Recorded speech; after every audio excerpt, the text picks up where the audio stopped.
Thank you very much. Are you Madam still Chair. okay, Mr. Madriaga? Opo, Madam Chair. You can still continue? Opo, Madam Chair. Because I know it's past lunch already and you haven't taken your lunch. Okay lang po, Madam Chair. You can still continue. Opo, Madam Chair. Okay. Honorable Garin. Maraming salamat, Madam Chair. Maraming salamat rin sa ating mga kasamahan at sa ating resource persons. Mr. Madriaga, Dr. Madriaga, on number 14 hanggang number 18 ng iyong sinumpaang salaysay, ang nasabi dito, ikaw ay nabigyan ng 25 million pesos ni former President Duterte para bumili ng mga high-end motorcycles. Tama po ba ito? Tama po, Madam Chair. Tama po, Your Honor. Nakasaad din sa iyong sinumpaang salaysay na ikaw ay bumili ng iba't ibang klaseng mga motor, kagaya ng Harley Davidson motorcycles at Ducati at kung ano pang mga high-end motorcycles. Ito ba ay nakapangalan kanino, Mr. Chair? Sa pagkakaintindi po, pagkakaalam ko po, sa akin po tsaka sa anak ko. So ang mga motor na ito ay nakapangalan sa iyo at nakapangalan sa anak mo at ang ginamit mo para ipambili dito ay ang 25 million pesos na sinasabi mong binigay sa iyo ni Pangulong Duterte. Tama po ba? Tama po, Madam Chair. Tama po, Your Honor. Ang mga motor ba na ito pagkatapos mong bilhin ay ginamit mo o hindi? Ginamit ko po mga ilang beses po, Madam Chair. Sa nakasaad mong salaysay, ang nakasulat dito ay ikaw ay pinabili ng motor para gamitin ni Vice President Sara Duterte. Opo, Madam Chair. So ibig sabihin, nabigyan ka ng pera, binili mo, at ginagamit mo jointly with the Vice President, or ikaw yung unang gumamit at pinagamit mo? Ano po ba ang context? Honorable Garin, I have to prevent that question I because that submit- is outside the supplemental affidavit already. I submit, Madam Chair. You Let may me proceed. rephrase my question. Nabigyan ka ng 25 million pesos ayon sa iyong sinumpang salaysay at binili mo ito ng mga motor. Do I understand it correctly? From number 14 to number 16 of your affidavit na ang binili mong mga motor ay sa pangalan mo pero ginagamit ng ibang tao. Ako po ang gumamit lang, saka po yung anak ko. Okay. Let me move to further questions, Madam Chair. On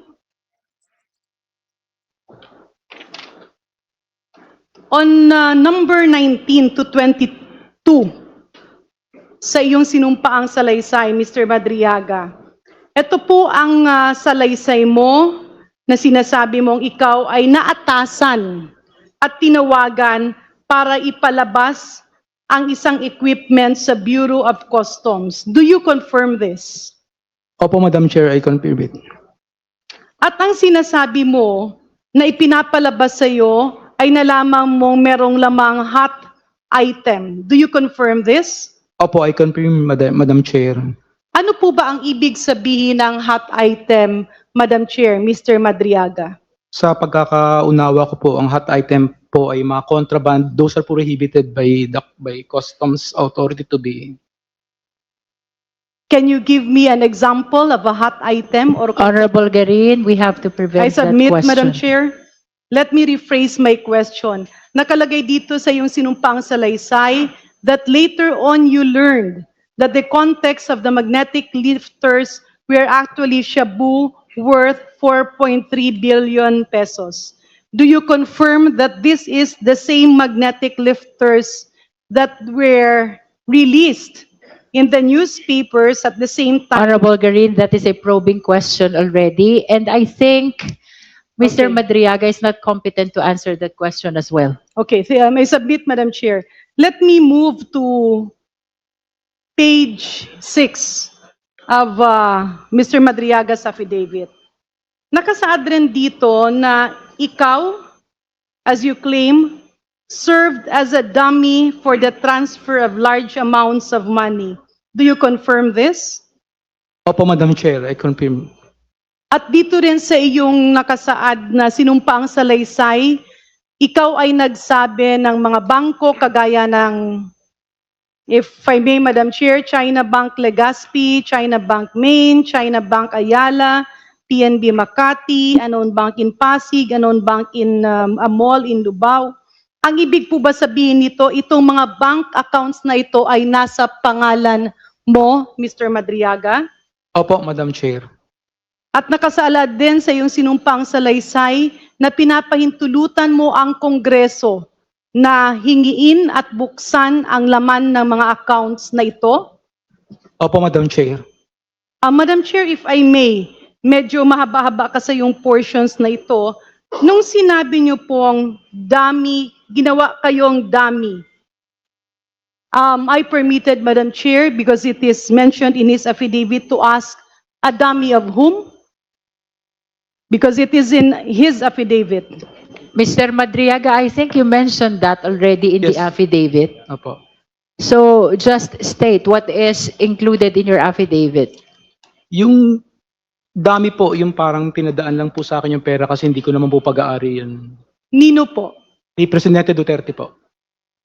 Madam Chair, my next question is something that is quite close to my heart as a medical doctor. Kasi po, pardon me with this, Madam Chair, nung pong panahon ng pandemya, ang isang pabigat sa sambayan ng Pilipino ay yung napakamahal na testing sa Pilipinas na hindi lang isang beses, hindi lang dalawang beses, multiple, even more than 20 times, kung saan ang COVID testing na yan ay naglugmok sa maraming pamilya sa kahirapan.